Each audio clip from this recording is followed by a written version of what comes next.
Well, hey guys, I told you I would help you out, put together a little video with some practice problems. So here we go, let's do it, all right?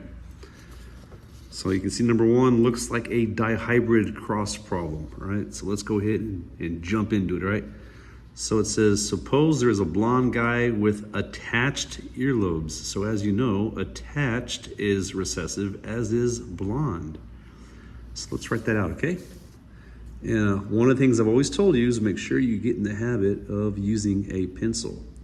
So there's our male symbol. Hopefully you can see that more or less. He's blonde. That's little b, and that's recessive.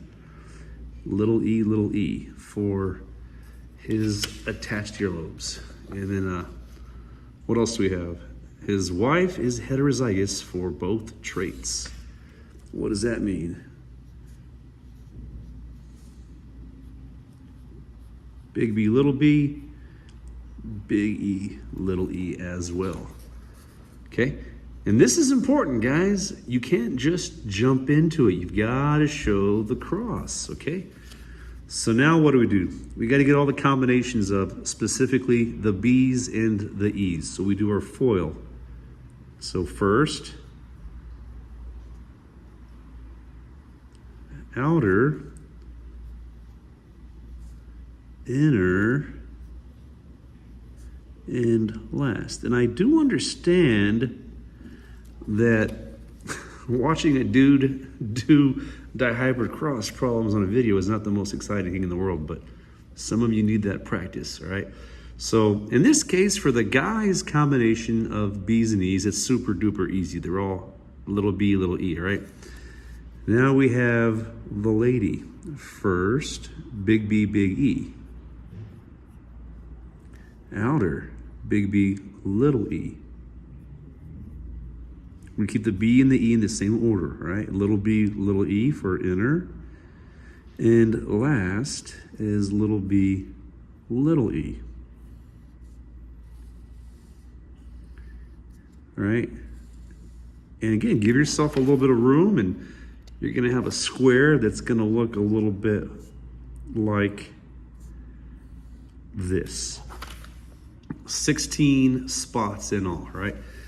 And when you do the math, you add them up. You look over here, right here, what I have circled, big B, big E, little e. And what's our phenotypic ratio, boys? 4 to 4 to 4 to 4, okay? So if you're following along, you can hit pause at this part in the video and fill out the dihybrid cross Punnett score on your end, all right? So let's move on. Let's take a look at number 2. So right away, guys, look, come on. You see the word bald, and you should recognize baldness is a sex-linked trait. So that also includes things that we've covered like albinism and color blindness and hemophilia. So for any of those 4 traits, you really have to be cognizant of that, all right? Let's go ahead and work it out. So it says we have a lady, let's move it up for you to read along, lady who carries the bald gene. So does that mean she's bald? No, she carries it. So we're going to say XBX. So remember, for sex-linked traits, and this is where you dudes are forgetting, all right? So let's pay attention to this. For a sex-linked cross, you have to show the 23rd chromosome, all right? So XBX, again, just to kind of keep along that, that's our lady. She's a carrier. And then the dude is not bald, so he's simply just XY. Okay? So that's what you got. So this is a different type of problem than the previous one. For starters, this particular Punnett square is called a monohybrid cross. That's a term I've used several times now, but I'm just reminding you, monohybrid means we're looking at just one trait or allele. And in this case, that allele is baldness. In the previous example, we had 2 different alleles. Was it hair color and earlobes? That's why we had our B's and E's. This one's just baldness, but it's unique because it is a sex-linked trait. So on sex-linked traits, you have to write the 23rd chromosome pair, which is XX or XY. So let's go ahead and hook them up. If you can't see my work all that clearly, don't worry, I'll zoom it in just a second, all right?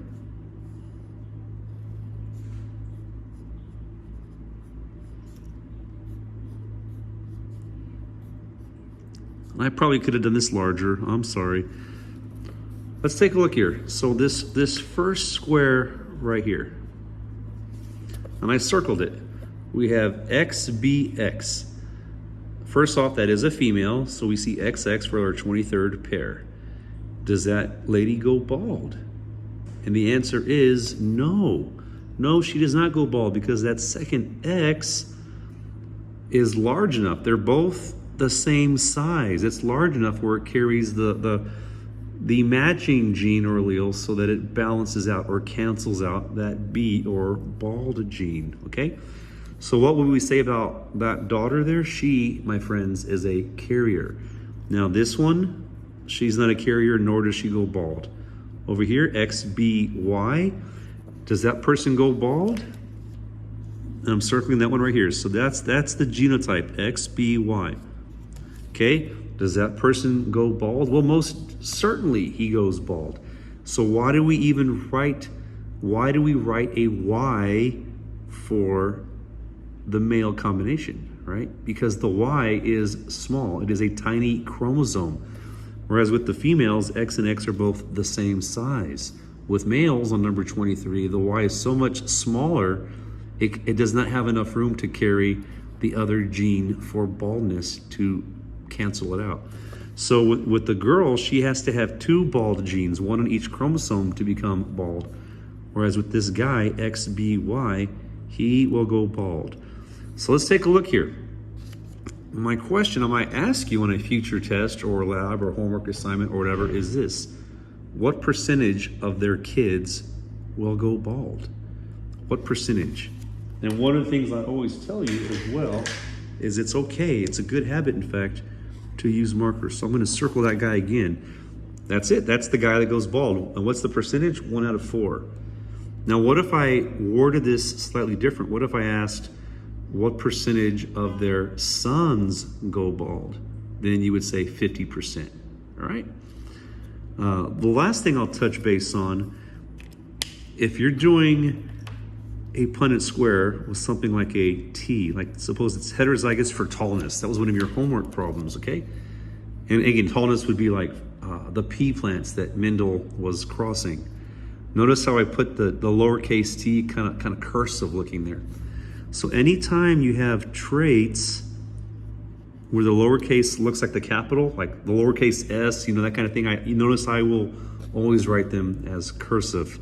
That way it's easy to read it without getting confused. Or, X, same thing. O, make those heterozygotes obvious. You don't want to make a dumb mistake by misreading your own handwriting, okay? Guys, I'm going to publish this on YouTube in a moment. I hope you're doing well. I know we have a very odd schedule today. While I was out on retreat, the word that a lot of the folks liked to use was cattywampus. That was really funny. That became an ongoing joke. So today's schedule might be a little cattywampus, but I'm still doing my best to make videos for you. Have a great weekend, guys. God bless you, and I will see you Monday. Bye-bye.